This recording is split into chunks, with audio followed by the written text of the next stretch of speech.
Okay, so it's been a few weeks since our ninth collective co-op retreat, and we're 5 years into our collective co-op program, and I'm finally coming up for air to do the recap episode.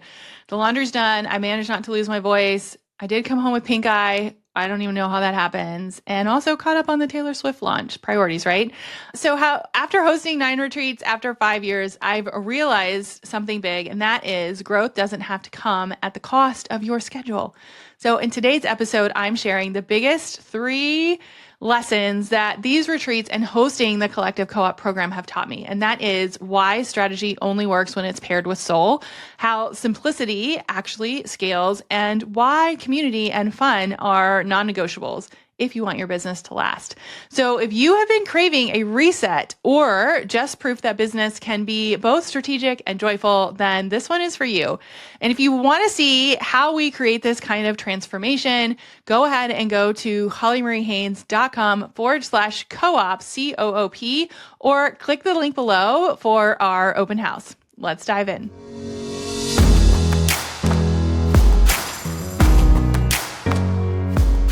Welcome back to the Crush the Rush podcast. I am really excited about this month's episodes because it's a little bit of a series, but also really behind the scenes. And so I am recording this episode a few weeks after our 9th collective co-op retreat. If I'm being honest, it takes me a minute to recover.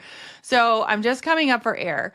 And I feel like that's a win because I didn't lose my voice this time. And fun fact, well, it's not really fun, but the first 5 retreats, I would always lose my voice after the retreat, which actually is a sign of stepping into a higher level, which is a whole nother episode. But I did walk away from this retreat with pink eye, which I don't even know if that's possible.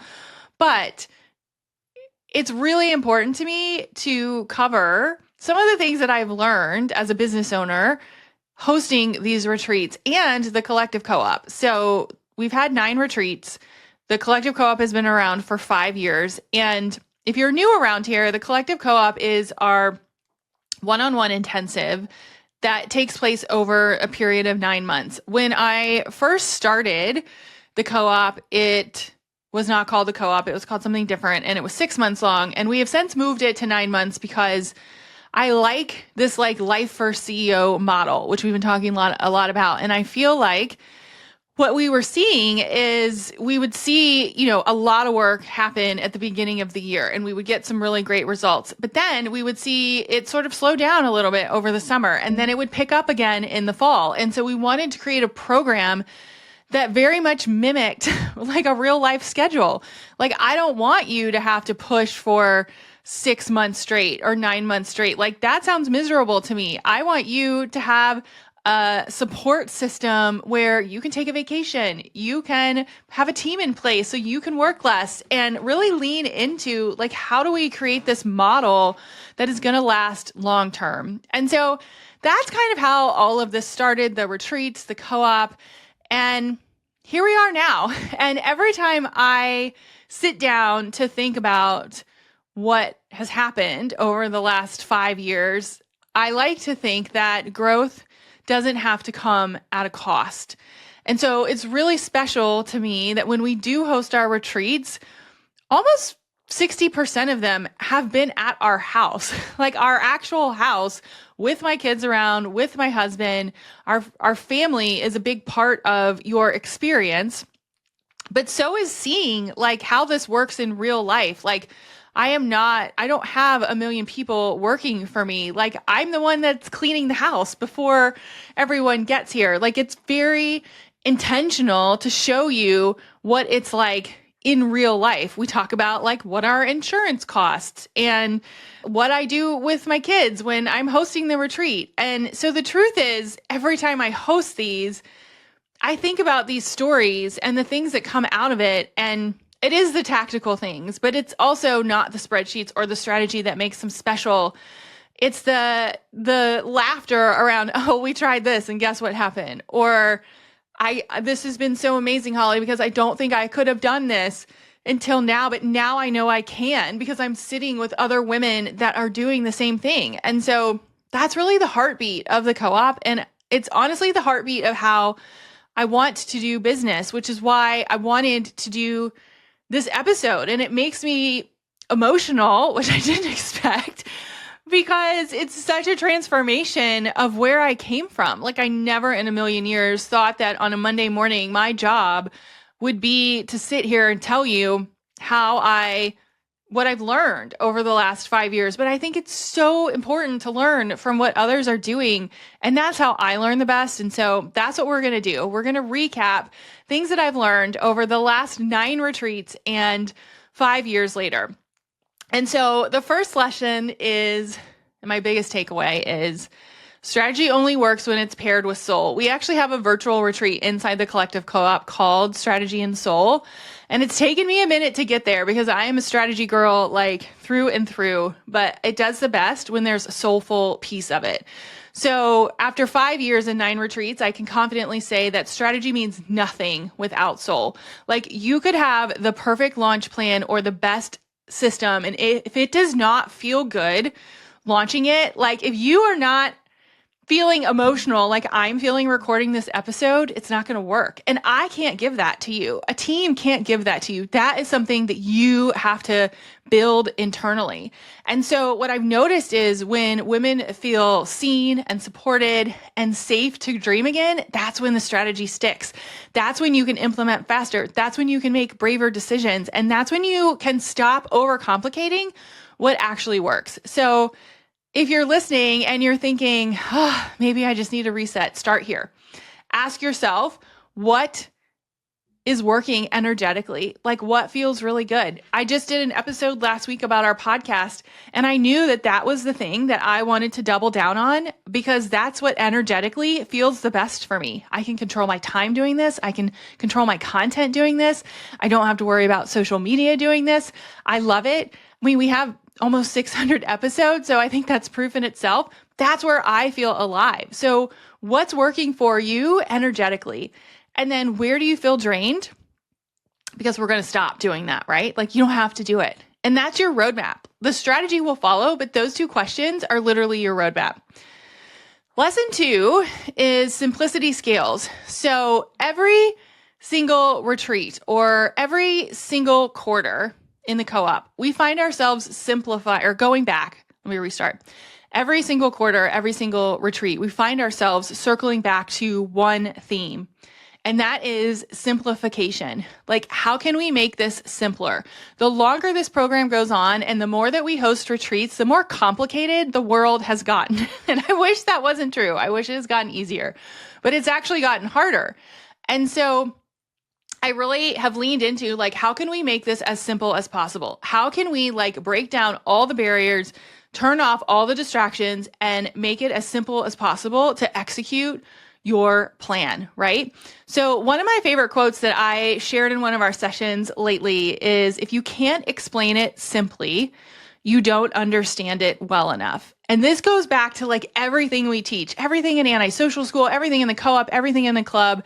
If you can't explain it to a neighbor, which I say all the time in my teachings, then you don't understand it well enough. And so simplicity doesn't mean doing less just for the sake of it. It means removing the noise so your best ideas have room to breathe. So I'm going to say that again. It means removing the noise so that your best ideas have room to breathe. So inside the co-op, this looks like mapping out 90-day plans every single quarter, not just one quarter, not just one time, but every single quarter. It also means we literally hold your hand every single Monday and help you identify your highest ROI activities. ROI, return on investment. What are the needle moving tasks? You have to walk us through that every single week. And if you don't know it, we will help you come up with those. And then the last piece is building systems that do the heavy lifting for you so that you can spend time on things that actually move the needle and have more fun. That's my goal. I want you to have more fun. I want you to love the business that you're in. So if you're planning your next quarter, ask yourself, what could I stop doing entirely that no one would notice? Because we don't have to do it. What could I automate or delegate this month? And that's where the growth happens. You can't do it all yourself, but you also don't have to do it all. Lesson 3 is community changes everything. 9 retreats, 5 years later, this one never gets old. You cannot and should not build a business alone. And honestly, you were not meant to. If you pay attention to Netflix, the Blue Zones, the whole concept of this series is living to be 100 years old. And people that live in certain places called the Blue Zones live longer than most people. One of the core components of living in the Blue Zone is community and being surrounded by people. You cannot do this in a silo. It will not work. It might work for a short period of time, but it won't work long term. So every successful woman I know has a squad. They have a coach, a friend, a community. One of my non-negotiables in my business is that I am part of a community and a group every single year. Even if I am losing money, I will still make that investment because I know that I cannot do it by myself. And honestly, those are the times when I probably need the most help, right? So I need someone to remind me and to remind you that you're not behind. You're building something real, and that takes time. At our last retreat, one of our members said, I came for business strategy, but I'm leaving with a family. Again, tearing up again. And that's when I knew, that's when I knew in my heart, this program is going to be around for a long time. And I knew that I had done my job. I knew that when she walked out my door, that she had everything she needed to be successful, which is one of the mantras that I share quite a bit in our planning parties. You have everything you need to be successful. So if you've been craving that kind of connection, find your people. And whether it's a local group, an online community, or joining us in the co-op, you do not have to do this alone. But also, we kind of had a practical magic moment at this last retreat, which you'll have to go on social to look.